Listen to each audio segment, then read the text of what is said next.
Turbo tension. U.S. Navy sinks a Chinese mock warship in the South China Sea. As part of a joint military exercise with the Philippines, the U.S. Navy is slated to sink a mock warship on April 26, 2023, in the South China Sea. The live-fire drill is not a response to increased tensions with China over Taiwan, both the U.S. and the Philippines have stressed.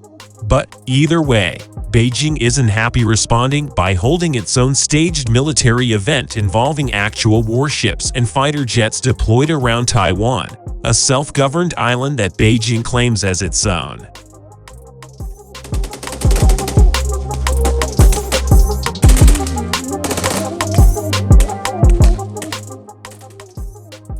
The tit-for-tat war games underscore reality that U.S. presidents have increasingly had to contend with as the 21st century has drawn on.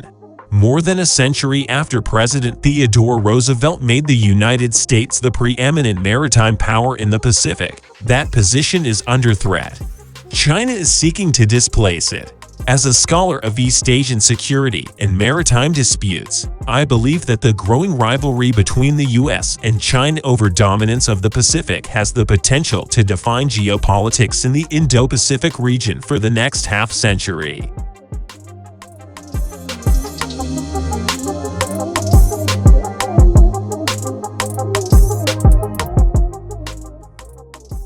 Already, ongoing maritime disputes pit China against several Asian countries.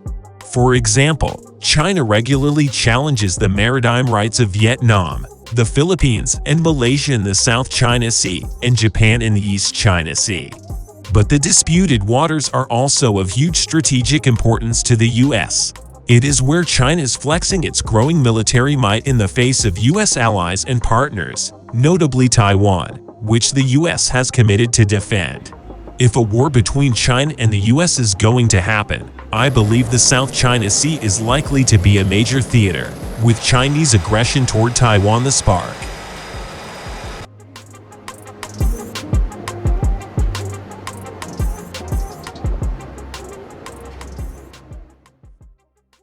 For centuries, the dozens of islands, shoals, reefs, banks, and rocks in the South China Sea were regarded as little more than hazards to navigation.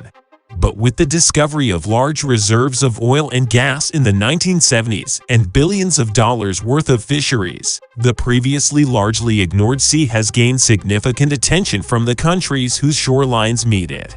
It led to a revival of elapsed conflicting claims of ownership over the sea.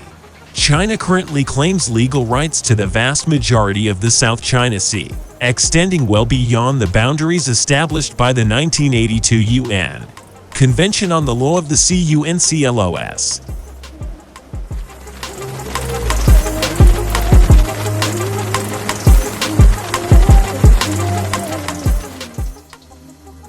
This claim by China, designated on maps by a 9-dash line, overlaps with the legally recognized maritime and territorial rights of the Philippines, Vietnam, Malaysia, Brunei, and Indonesia. Over the past decade, China has consistently engaged in low-level coercive activities called gray zone tactics, such as small-scale deployment of the Chinese Coast Guard in disputed waters and the manning of fishing vessels with civilians trained by the Chinese military. The purpose is to harass others and assert Chinese maritime rights outside legal Chinese waters, as recognized under UNCLOS.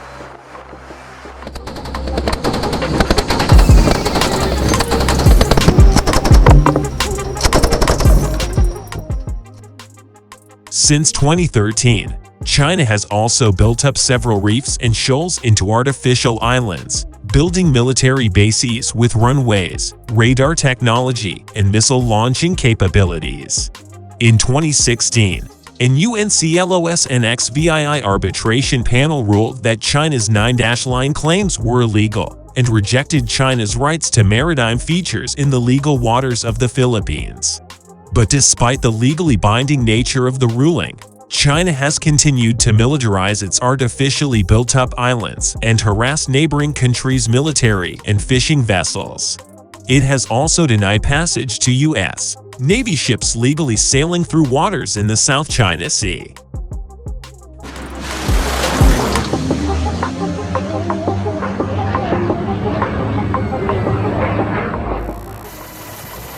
Successive U.S. administrations have aired concern over developments in the sea.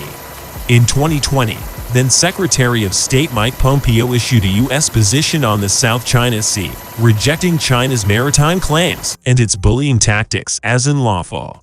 His successor, Antony Blinken, in 2021 declared, "Nowhere is the rules-based maritime order under greater threat than in the South China Sea." But why does the South China Sea matter so much to the U.S.? The answer lies in economics and power politics. About one-third of the world's shipping transits the South China Sea. In all, more than $3.4 trillion worth of products, everything from rubber ducks to cars, is transported through its waters every year.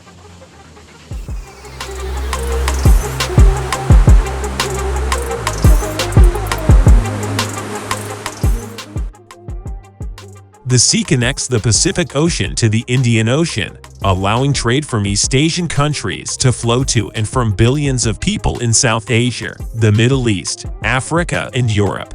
It is also where 14% of all U.S. maritime trade passes through. It is a crucial route for outgoing U.S. goods as well as getting products to the U.S.